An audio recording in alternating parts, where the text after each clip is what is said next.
누가복음.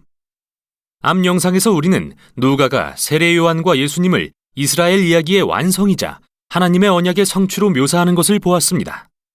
그 후 공생애를 시작하신 예수님이 이스라엘의 가난한 자들, 사회적 지위가 낮고 소외된 자들에게 하나님 나라의 복음을 전하시는 것도 보았고요.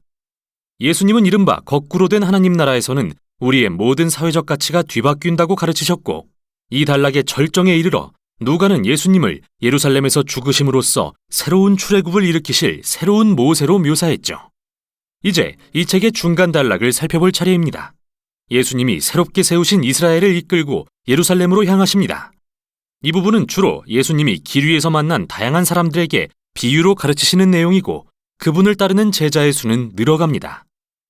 이처럼 누가는 예수님을 따르는 것을 하나의 여정으로 묘사하는데, 그것은 인생길을 가면서 배우는 것이기 때문이죠. 예수님은 먼저 그분을 따르는 70명을 앞서 보내 하나님 나라를 선포하게 함으로써 그분의 사역에 초대하십니다. 이렇듯 애초에 제자가 된다는 것은 예수님의 하나님 나라 사명에 동참하고 그걸 내 사명으로 삼는 것이죠. 제자들이 돌아오자 예수님은 기도, 하나님의 공급하심에 대한 신뢰 등 다양한 것을 가르치기 시작하십니다. 사실 누가복음의 이 부분에는 재물, 소유, 관대함에 대한 예수님의 가르침이 그 어디보다 많이 담겨 있는데요. 그분을 따르는 게 정말 여정과도 같다면 우리는 단순하고 소유로부터 자유로운 삶을 통해 급진적인 나눔을 실천할 수 있게 될 것입니다. 이 부분의 또 다른 핵심 주제는 가난한 자들을 위해 계속되는 예수님의 사역인데요.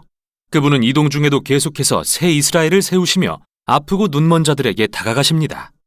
유대인들의 오랜 원수인 사마리아인들을 만나주시고, 유대인이면서 로마의 세리장이었던 그 유명한 삭개오도 찾아가시죠. 사회적 소외계층인 이들이 예수님을 만나자 하나같이 변화됩니다. 이에 예수님은 이들이 하나님 나라에 참여하는 것을 큰 잔치에 비유하십니다. 잃어버린 자를 찾아 구원하러 오신 예수님은 사람들이 하나님의 자비를 알아갈 때 기뻐하시죠. 그러나 잔치에 참여한 모든 이가 행복한 건 아닙니다. 누가는 예수님과 이스라엘 지도자들의 잔치 자리를 여러 번 보여주는데, 그들의 교만과 위선을 꾸짖으시는 예수님으로 인해 항상 열띤 논쟁이 벌어지죠. 대비되는 이 두 잔치는 예수님이 들려주신 탕자의 비유에서 가장 인상적으로 그려지는데요. 어떤 아버지에게 두 아들이 있었는데 어리석은 아들이 집을 떠나 받은 재산을 탕진해버립니다. 그러나 결국 회개하고 돌아옵니다. 이에 아버지는 그를 용서하고 잃었다 찾은 아들을 위해 큰 잔치를 벌이며 기뻐하죠. 그러나 아버지 곁을 떠난 적이 없는 큰아들은 화를 내며 자격 없는 동생에게 관대한 아버지를 원망합니다. 이 유명한 비유에서 예수님은 이 지도자들에게 하나님 나라의 중대한 사명을 가르치고 계시는데요. 예수님의 잔치는 하나님이 모든 사람을 기쁘게 그분의 가족으로 맞아주시는 것을 상징하고, 참여할 수 있는 조건은 오직 겸손과 회개입니다.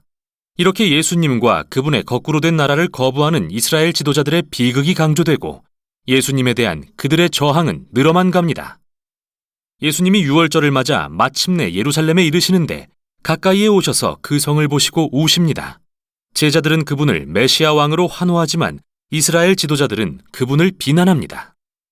예수님은 그들이 평화의 하나님 나라를 거부한 결과가 로마 제국에 대한 저항과 반항으로 이어져 이 성의 멸망을 초래할 것을 아셨습니다.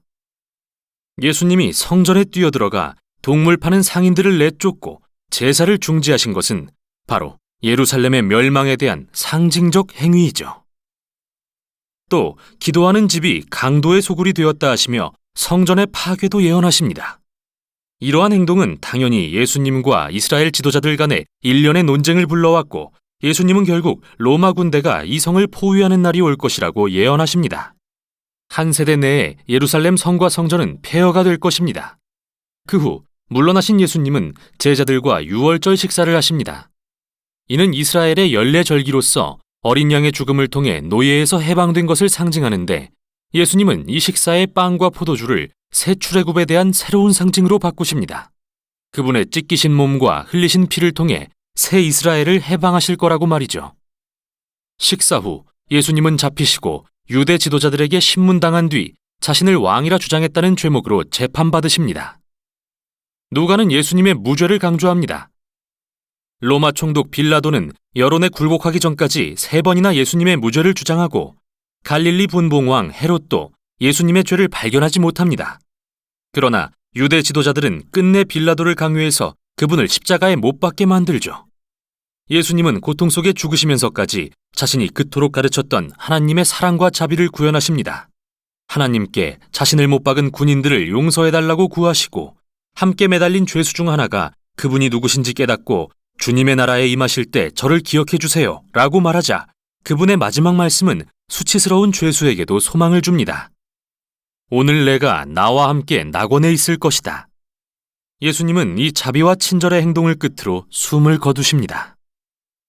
그분의 시신이 무덤에 묻히고 그 주 첫날 무덤에 왔던 제자 중 몇 명이 빈 무덤을 발견합니다. 그때 빛나는 옷을 입은 두 사람이 나타나 말합니다. 예수님은 살아나셨다. 죽음에서 부활하셨다. 그들은 어안이 벙벙해져서 돌아갑니다. 바로 여기서 누가는 그의 가장 아름다운 이야기 중 하나를 들려줍니다. 예수님의 제자 둘이 예루살렘을 떠나 엠마오라는 마을로 가면서 그분의 죽음을 슬퍼하고 있습니다. 이때 호련히 예수님이 다가오셔서 함께 걸으시지만 그들은 누구신지 알아보지 못하죠. 왜 그리 슬퍼하냐고 물으시자 예수님이 이스라엘을 구원하실 분이라고 기대했는데 돌아가시고 말았다고 말합니다.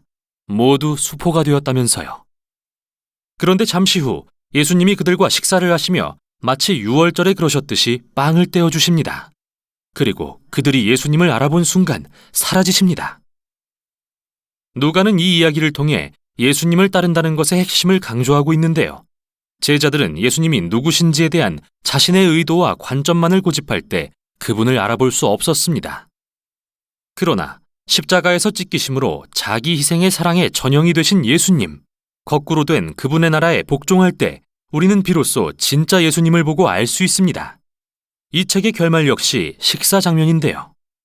예수님이 제자들에게 나타나셔서 구약을 인용하시며 어떻게 이 모든 일이 하나님의 계획의 일부였는지 설명해 주십니다.